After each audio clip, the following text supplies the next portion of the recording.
Damian Lillard foi mandado embora do Milwaukee Bucks e agora pode assinar com quem eles quiserem. É isso mesmo que você ouviu, o Damian Lillard pode se juntar ao time que ele quiser para brigar pelo título. Mas calma, porque ele está machucado e eu quero que você, antes de mais nada, se inscreva no canal aqui do Papo DR. Seja bem-vindo à Análise do Guizão, a playlist tá lá no nosso canal, tem muita coisa lá falando dos Lakers, falando do Golden State, falando do Boston Celtics, análises táticas e de jogadores também. Então, inclusive, falamos da troca do Kevin Durant, que levou a estrela lá para o Houston Rockets. Então, vai lá na playlist da Análise do Guizão, que tem bastante coisa. Lembrando que tem também o nosso podcast diário, também tem a playlist lá para você acompanhar tudo o que está acontecendo no meio do basquete e no meio do esporte em geral no mundo. Comenta aqui para mim onde você acha que o Damian Lillard vai jogar essa próxima temporada depois que ele se recuperar. Bom, primeiro de tudo, vamos entender o que aconteceu aqui, né? Porque o Damian Lillard ainda tinha mais 2 anos de contrato, né? E cerca de 113 milhões de dólares para receber. Ah, o time do Milwaukee Bucks pode cortar o jogador? Pode, desde que ele pague o jogador, né? Como faltavam 2 anos de contrato e o Damian Lillard vai ficar quase que toda essa próxima temporada fora, o time do Milwaukee Bucks ele estava muito preso, ele não tinha flexibilidade financeira para fazer contratações e o time estava ali, o Brook Lopes que foi embora, estava acabando o contrato, o Bobby Portis também poderia sair, né? Então eles estavam sem dinheiro, não sem dinheiro, mas sem flexibilidade, ou seja, pelas regras da NBA, você estava um pouco preso e estava com dificuldade de trazer bons jogadores. Como ele já ia ficar fora praticamente essa próxima temporada e teria mais 1 ano de contrato, ele falou, bom, já tenho que pagar metade do contrato mesmo sem ele jogar, né? Então eu vou pagar todo. E aí o que eles conseguem fazer com isso para ganhar flexibilidade?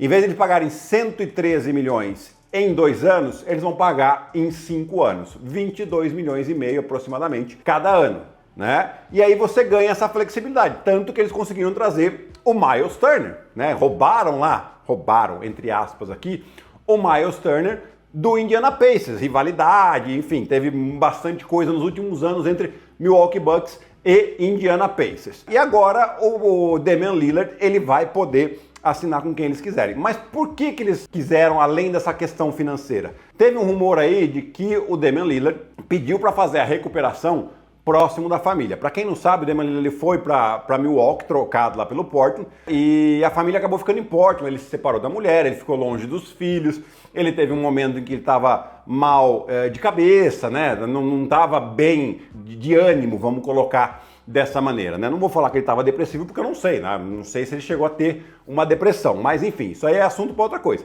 E aí ele pediu para fazer a recuperação em Portland para ele ficar perto da família. Isso desagradou muito o pessoal do Milwaukee Bucks. Essa é a notícia que a gente tem. Eu sinceramente acho que isso é a desculpa que eles queriam para fazer esse movimento, para cortar o Damian Lillard e ter essa flexibilidade, né? E agradar o Giannis Antetokounmpo para que ele continuasse lá, ou seja, manter um time forte.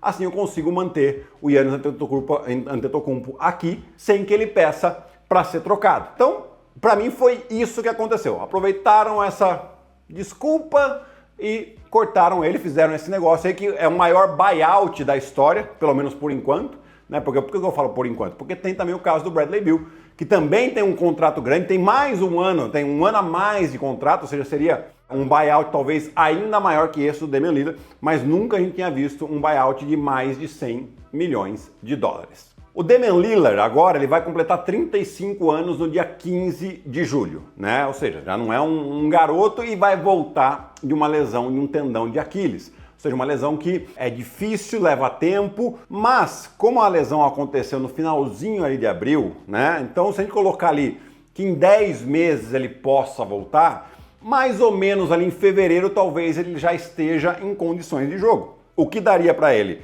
Fevereiro, março, um pouquinho de abril de temporada regular, para ele ganhar ritmo e jogar os playoffs da próxima temporada. Isso já traz algum interesse de algumas equipes, né? E vou trazer 3 equipes aqui que são os rumores que o pessoal tá falando por aí, né? E aí eu quero analisar um pouquinho de cada uma.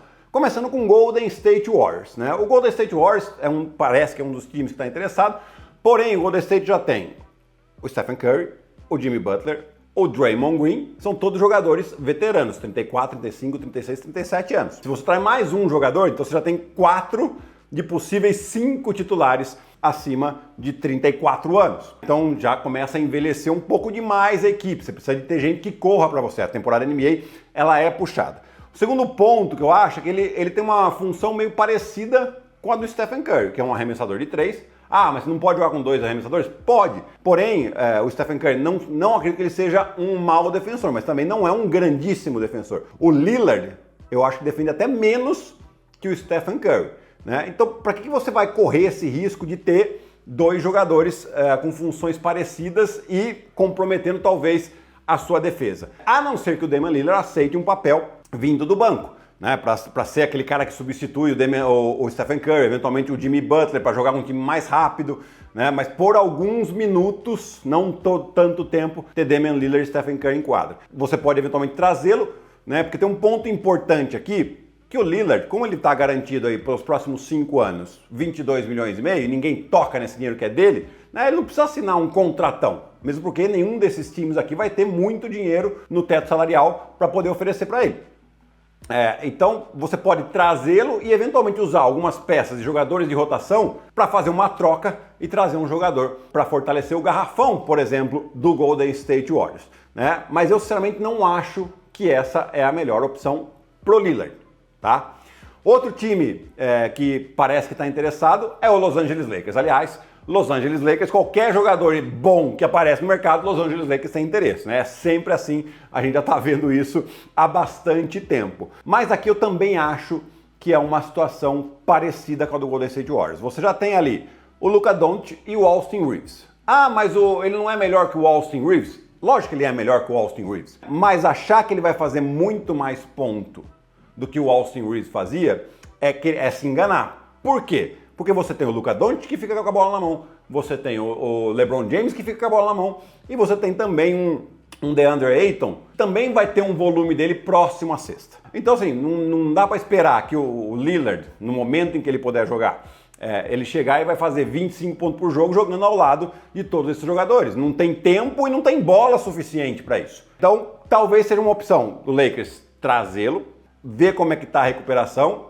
ali para fevereiro, quando ele estiver voltando, que vai estar próximo também a semana final, ao dia final de trocas da temporada NBA, se ele achar que é interessante, eventualmente até usar o Austin Reeves como moeda de troca. Por quê? Porque o Austin Reeves também está no seu último ano de contrato. Ele tem uma opção a mais, mas provavelmente ele vai sair dessa opção. Então você troca um cara que você corre o risco de perder ele de graça. E talvez você fortaleça, por exemplo, a defesa do Lakers, que esse ano vai estar bastante comprometida. Então pode ser uma situação de esperar, assinar com ele, trazer, mas eu também não acho que é a melhor situação para o Damian Lillard, exatamente por como é montado esse time do Los Angeles Lakers. Lembrando que o Lillard ele não tem pressa para assinar com ninguém, né? Ele pode ir com calma, pode fazer a sua recuperação, pode esperar, ele tem tempo para negociar, ele tem tempo para avaliar qual que é a melhor situação para ele, né? E tem aqui a terceira opção, que eu acho que talvez seja a mais interessante para o atleta, que é o Boston Celtics, né? O Boston Celtics que fez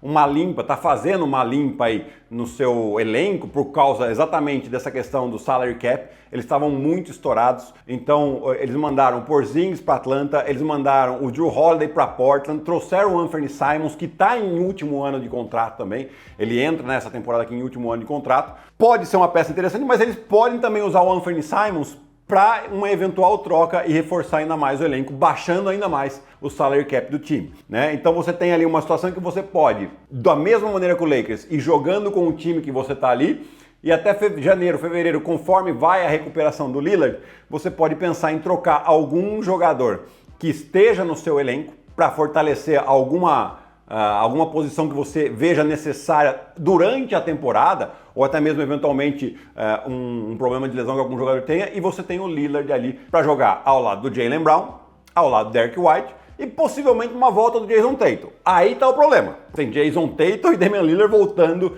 de lesão de tendão de Aquiles, né? Então são dois jogadores que voltam de uma lesão grave, né? Mas como equipe, pensando que o Anthony Simons possa eventualmente sair do contrato depois de um ano ou até mesmo ser trocado ao longo da temporada, eu acho que você pode ter ali uma opção de ter um Damian Lillard, um Jaylen Brown um Jason Tatum e um Derrick White seria uma bela base de um time que talvez não brigue pelo título nessa próxima temporada, exatamente porque são dois jogadores voltando de lesão grave.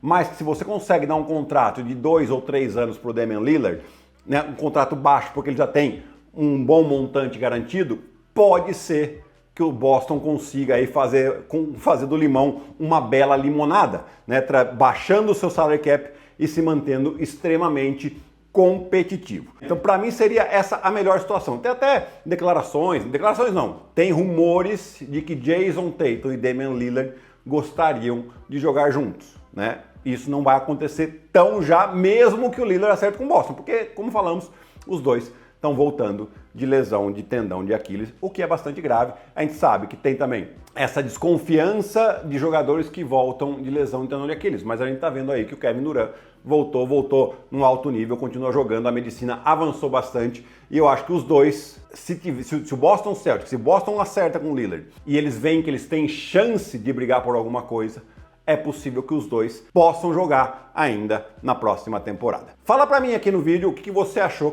para onde você acha que o Damian Lillard deve ir com a intenção de brigar pelo título, tá? Que eu acho que é isso que o Lillard tá buscando a essa altura da sua carreira. Escreve aqui pra mim. Até o próximo vídeo. Tchau, pessoal.